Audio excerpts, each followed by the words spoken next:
I'm going to help you guys understand why Donald Trump has been so lackadaisical with the Epstein files. It's a question I get a lot, especially in my circle of friends. They're always asking me, Sam, what's the deal? You're a political strategist. Why hasn't Donald Trump released the Epstein files?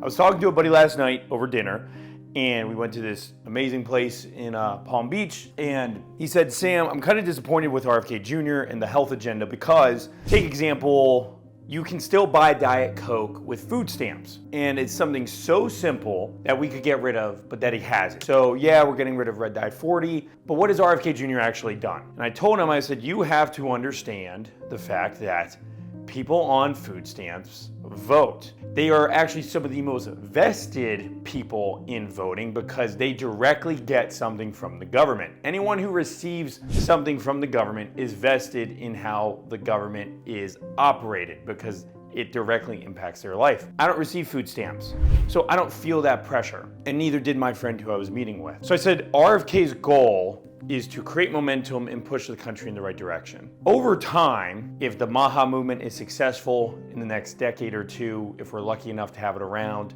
which I think we will, food stamps will no longer fund things like sugary drinks, but we're not there yet. We have midterms coming up. We have, Trump's successor, which is going to be a big conversation as soon as the midterms are over. The Epstein files are very similar, and I'm going to explain how. Another helpful tip is understanding that you, the viewer, are a product. I view you as a product. When I am trying to do a political campaign, whether it's marketing, whether it's counting the votes, whether it's truly understanding like how to get someone elected, you are looking at all these mile markers of voters and what they believe, how they vote, how they lean, looking at the past, trying to predict the future. And that means all these patterns make someone become a predictable product. And so if you are someone who's unhappy that Trump hasn't released the Epstein files, congratulations, you are now falling into a silo of a certain type of individual. Because you have to remember, not everyone cares about the Epstein files. You also have to understand that what you want out of the Epstein files being released also puts you in a certain subset or a category of a product of a certain political person. One thing that a lot of people don't understand, that I'm constantly having to correct, is that Americans are incredibly stupid. Specifically about a 2% of the American population that is an actual swing voter. Because once again, you as a viewer, can you imagine that there were people who voted for Trump and then voted for Biden and then voted for Trump again? Can you imagine that there's people who voted for Clinton and then voted for Trump and then voted for Kamala? Because those people exist. And you're probably someone who has either only voted for Trump, or you're probably someone who has only voted, for the Democratic ticket. And so what I'm gonna say might not make sense to you because you are the wrong product. So you have to switch your frame of reference in your head. Okay, so now let's get into it. So you're Donald Trump, and you have this idea of the Epstein files in front of you. And I say idea because that's what the Epstein files are. They are an idea. They're not a list. They're not a piece of paper. The Epstein files are a story, much like Trump is a story. What is that story? The story starts something along the lines of this. We have a secret cabal of government officials who are abusing children, inappropriately so. And this cabal really, and its mythology, has gone back a long time. Let's just say the start of Alex Jones's career and his type of conspiracy theory reporting. But it really gained an apex in 2015 and 2016 in Trump's first term through the QAnon movement, which you may have forgotten about already. But QAnon was one of the most fascinating marketing political campaigns I've ever seen in my life. I remember sitting down with the family, and this family had some undocumented people in their family, and they were very concerned about Hillary Clinton getting elected because of what they were seeing on QAnon and QAnon pages. That to me was fascinating because I thought, here's a guy named Donald Trump literally threatened to potentially deport some of your family members, and you're more worried that there might be nefarious people who are abusing children running the government. And that was trumping their view over potentially being deported. That's how powerful the QAnon story was. The QAnon story then kind of ends upon Trump not being the next president in 2020, 2021. But then you still have this idea that we then switch to QAnon's momentum and story essentially switches to the Epstein files. But it's the same idea. This idea that there's government officials who are abusing children who are in office, both Republican and Democrat. Now this story then takes further shape when you add in this trend of anti-Israeli sentiment in the United States. By the way, I'm not giving you my opinion on any of these issues. I'm just trying to paint you a picture, right? I'm trying to help you understand what is this story, right? Because this is what the politicians are seeing. This is what political strategists like myself are seeing and how they calibrate things. I'm not trying to argue what's true and what's not true. So the idea of these Epstein files, you're adding in an anti-Israeli kind of sentiment. Was Epstein a Mossad agent? How does that shape foreign policy? You know, is the American government controlled by Israel, and are the Epstein files a key part of that? And originally Trump is on the victor hero side of this story. Trump is the person who's going to then release all the files. It was a big campaign talking point. Trump is the one, according to QAnon and then this mythology, that is finally going to open up the government, jail all these people, reform everything that we're doing, yada, you know the story. If you're watching this, you know the story. But then we get to the disappointment phase. The disappointment phase is day one, no files released. Week one, no files released. Month one, no files released. Quarter one, no files released. Almost coming up on year one, no files released. Was Trump in on it? Is Trump being accused? Then we have Trump's denouncement of the files as a distraction, which raises a bunch of red flags. This isn't the mythology. This isn't the story that we've been taught. This does not track with the almost decade-long mythology that we've been buying into. From 2015 till now, Trump has been our icon of purity who's going to unveil all the corruption in the United States government. Obviously, I don't mean true purity, right? So if you guys are going to nitpick me in the comments, you're stupid, because you should follow what I really mean, right? So why is this happening? Why is this happening? Why did Trump come out and denounce the release of the files? Why is he calling it a distraction? You know, and then we get involved with people like Thomas Massey and Marjorie Taylor Greene. I'm going to paint you kind of two stories to think about. I'm not going to give you an answer, but I'm just going to try to change your perspective a little bit. Let's take the first angle, the Mossad angle. Let's actually think about what it means if Epstein was a Mossad agent, and this is all a big conspiracy that the Israeli government is running America through the Epstein's files specifically, right? I'm not talking about AIPAC. I'm not talking about the military-industrial complex. We're just focusing on the Epstein files, right? So bring it together.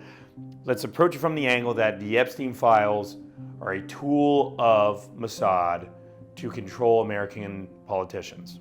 Well, if you're someone like Donald Trump and you know that, here's what he might be thinking. One, that makes the Epstein files a double-edged sword. If Trump comes out, because Trump has a lot of cultural power, if Trump comes out tomorrow and says, everybody, I'm releasing documentation that Epstein was actually a Mossad agent and that Israeli was running this nefarious shadow government where children were being harmed, what do you think that does to Israel's reputation? What do you think Americans will then think of Israel the country? What will that implicate in our foreign policy? If that's true and Trump technically would have the ability to do that, does that help Trump negotiate what's going on in the Middle East? Because he could.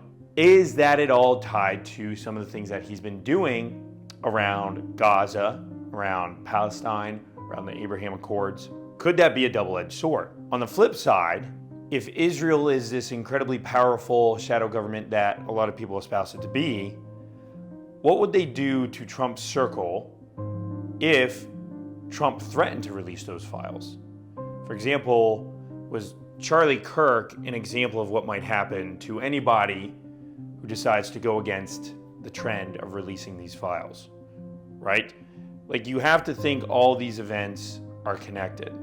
And And so if you're someone like Donald Trump, he might not be accessible, but his children are, right? He's got 2 sons, he's got a daughter, he's got a bunch of grandkids. What if they're threatened? And what if they're compromised, right? And now maybe it's President Trump's job to overlook that, but we also know that President Trump as a personality is more than anything focused on family and loyalty, right? That's his number one factor. He loves his family, he loves his friends.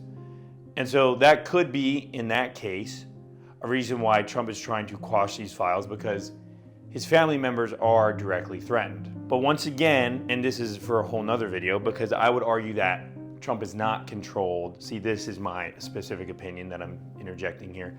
I don't believe Trump is controlled by the Israeli government. And I think that Trump has actually been one of the most independent presidents outside of Israeli influence in the Middle East specifically that we've ever seen, right? And that's for another day and another time. But that's maybe one angle. The second angle is really about what I mentioned at the beginning of the video, these subsets of voters that actually don't care about the Epstein files. Because remember, you're watching this video because you do care about the files and you're trying to make sense of the world. But you have a specific voting pattern. You, the viewer, have a specific voting pattern. You're brought into this mythology. You've been following it. Let's say Donald Trump does expose these Epstein files, and we have this list of people who are corrupt, who are in power. Regardless of how they might retaliate and what they might do, what does that get Trump? Okay, so Trump has an agenda, and part of that agenda is, for example, deporting as many illegal immigrants as possible. Part of his agenda is using tariffs in our imperial power to reorganize the world order so that America doesn't have to be the world's policeman anymore. Part of Trump's agenda is getting our economy back on track. Part of Trump's agenda is lifting wages, right, and having control of inflation. Does the release of the Epstein files help any of that? Because let me once again preface that there's this other mythology that when Trump exposes all this corruption, all these people get jailed. You have to really think about the implications of that. Imagine if half of Congress was implicated and got arrested. Like, there's no precedent for that. You don't think that would cause some kind of civil war, right? And let's just once again assume that happens. The only outcome of that would be someone like Donald Trump really becoming an authoritarian leader. And maybe you, the viewer, want that to happen. If you want that to happen, there's going to be a disconnect between what you want and how you perceive reality and how Trump actually operates. Because Trump is not going to be an authoritarian leader. Trump is not going to be a dictator. Trump is simply a director of culture, and he may be leading the culture that way, which is going that way regardless, right? Trump is a creation of that, not the causer of that, I would argue. It doesn't get Trump what he needs or where he wants to go, because he's not going to be a dictator. And he's probably not going to arrest all these Congress people. And more importantly, the Epstein files are not a factor in the upcoming elections. Did Epstein files, would they have helped us win the Virginia gubernatorial race? I would argue no. Do the Epstein files help us win New Jersey's gubernatorial race? I would argue no. Are Epstein files going to help us in the midterms? I would argue no. Because once again, when you're thinking about these things, and if the Epstein files are a mile marker in your voting opinion, in your mythology, and what you do, you're probably not the swing voter that really determines a lot of these elections. Your average American only cares about what's going on 2 to 3 months before an election happens. And regardless, those biggest indicators are, how is the economy doing and how do we feel? Now, the Epstein files kind of take a part of the how do I feel sentiment, like how do I feel about the government? Do I trust the government? But more importantly, people want to see that gas is cheaper, that they can buy more things, that they feel optimistic about where the country is going. How's crime doing? Do the Epstein files help you if you're in Colorado and Tren de Agua is invading your apartment complexes? Do the Epstein files help if your grocery bill in Biden's term has tripled and your wages have not increased? Right? You only have so many decisions as an executive that you can choose to dedicate political resources to, which is why Trump said they're a distraction. Because the hardest part about the Epstein files is that it's a story that never ends. It's a story that never ends. Why is that? Because by now, you, the viewer, no matter what happens, you're never really gonna believe what's released in those files. Once again, that could be for totally good reason. I'm not arguing that that's good or bad, but say Trump releases them, okay, are they gonna be redacted? If they are redacted, who's he protecting? Is it mostly Democrats or mostly Republicans? That creates a partisan issue if it's not both. Is Trump himself in the files? What if during the Biden administration, the FBI did plant language, because it's the FBI, according to Akash Patel, who had control of these Epstein files, they could have planted Trump's name in there and completely done away with the original documents. And now the only new documents that we have are fake and BS. How do we know? How are we ever going to know? And the short answer is that we're not, right? Does that mean we don't deserve to know? Of course not. We deserve to know. Like, this is a groundbreaking thing. So I get that. But if you're Trump and you understand the culture, you understand that the Epstein files are a never-ending story. And so we don't have a lot of time to implement the Trump agenda. We don't have a lot of political resources. We don't have a lot of bandwidth. For example, if we lose just a few more congressmen in the House, if it falls under 218 Republicans, you don't have a coalition to form a majority, to have a leader, and then nothing's going to get done.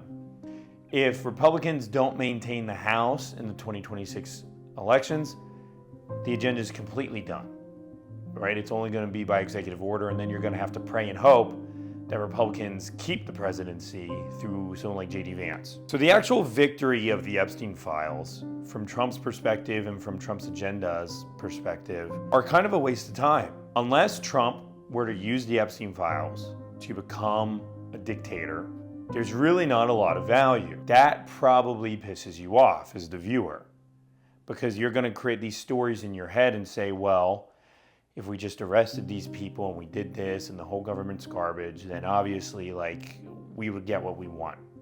But that's the problem. You're projecting what you want without realizing that the machinery of the system is still in place.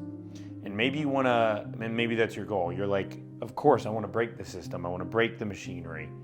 When you probably don't even understand what that scenario looks like, because you're watching too many political commentators who they themselves don't understand what that looks like. But then two, you're misreading the moment and who Donald Trump is, because Donald Trump is not the authoritarian that you want him to be. He's not the authoritarian that Democrats say he is, and he's not the authoritarian that Republicans wish he was, right? Trump is a cultural director, and leading the culture is important. And he's done a lot of good in pushing the culture, like the fact that we had QAnon and are aware of the Epstein files. Like, we forget that being aware of these things is half the battle and half of the victory. But you're never going to get what you want. And you, the viewer, should be thinking about, okay, because I've had these meetings. I've had these meetings with other political strategists who have told me, listen, Sam, Trump gets one good year. Trump gets one good year to implement the agenda. The rest is pretty much all going to be a wash. If that's what they're telling me, and that's what I'm telling you, what are the issues that actually impact the longevity of America? Me, I would argue that's immigration and voter integrity, right? Because I'm of the belief that if we get rid of all these immigrants who are here illegally or who are undocumented, and if we fix all of our voting issues, Republicans actually have a huge advantage in a variety of ways that I could go over. Just that single issue, just the single issue of closing the border directly impacts a lot of things, from cost of housing to the cost of insurance to wages, to job growth, in my opinion, all in the positive. So that is the political, and for you guys, the unfortunate reality is that the Epstein files, by the very nature of being this mythology that really have a never-ending story and will never be satisfied and never be completed, makes it one of the most politically toxic issues ever. One that can't be solved. And if you have a political issue that you know can't be solved, that people will never be happy about, why would you focus on it? Further, if you need to win the midterms, and you know this issue is not going to really affect midterm turnout, why would you focus on it? Once again, you, the viewer, are a product. You're going to watch this video and you're going to go, well, if they're not released, I'm never voting Republican again. Well, that's probably BS. You probably are going to, because the other option is going to be so bad you're going to suck it up and vote anyway, because that's what most of us do. The key point is, I would say, understanding you yourself as a product. You're watching this video, you fall into silos. Have you really given thought to what your beliefs are, where you fall in that course of production, viewing yourself as an outside identity, as a voter, that someone like myself, a political strategist, would look at you as, and knowing that the issues that you care about kind of shape your voter profile. Now, believe it or not, there's tons of people who don't care about what you care about. And in the political world, you have to focus on these people who don't necessarily care about the Epstein files because they're not in your silo. But then too, you also have to realize that, yeah, elections matter. And the overall direction of an agenda matters. And just like with the Big Beautiful Bill, the Big Beautiful Bill had tons of garbage in it, but it allowed Trump to fund ICE to the ability that they've gotten now more funding, if not the same amount of funding, as the United States Marines. That's a huge win. Did you have to appease and throw out all this garbage and print a bunch of money? Yeah, obviously. That's why people like Thomas Massie are so dumb for trying to cut corners and pennies. It's just not politically practical right now. But we got the win, we got the victory, and now we're able to push forward that agenda. As long as the train is moving forward, that's what matters. And you can nitpick at little things along the way, but don't lose sight that the train is moving forward. The trajectory is changing, the tracks are being set, and that is Trump's #1 goal. And that should be your goal as well. But now that you know that's Trump's goal, every decision that he makes should be viewed in that lens. And so you may view what he's saying on the Epstein files as stupid, but you have to understand he's coming from the goal of just continuing the trajectory of the overall agenda and not being able to have the time to worry about issues that won't win him the next election.